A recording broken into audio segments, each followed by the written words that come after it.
ഖുർആൻ ശരീഫ് നിത്യവും ഓതേണ്ടതാ.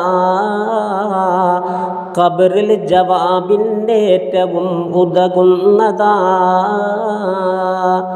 എന്നാ ശഖീഖുൽ ബൽഖി താൻ പറയുന്നത്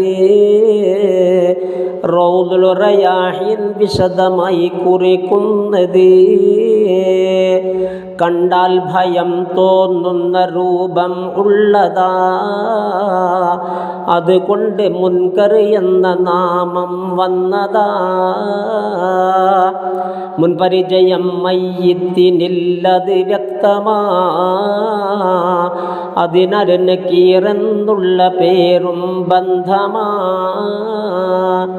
ഇതുപോലെ ഹാഷിയത്തുൽ ഖരീദയിൽ വന്നതാ. 68 വിശദമായി വിവരിച്ചതാ.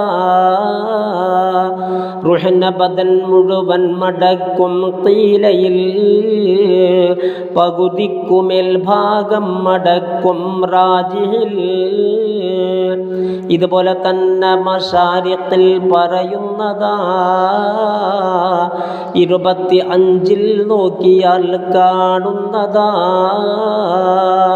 ഒഴിവാക്കണേ ഈ ഫിത്നയിൽ നിന്നേ, അതിനുള്ള മാർഗം താ ഇലാഹി എന്നേ. ഖബറിൽ സുആലില്ലാത്തവർ പലരുണ്ട്.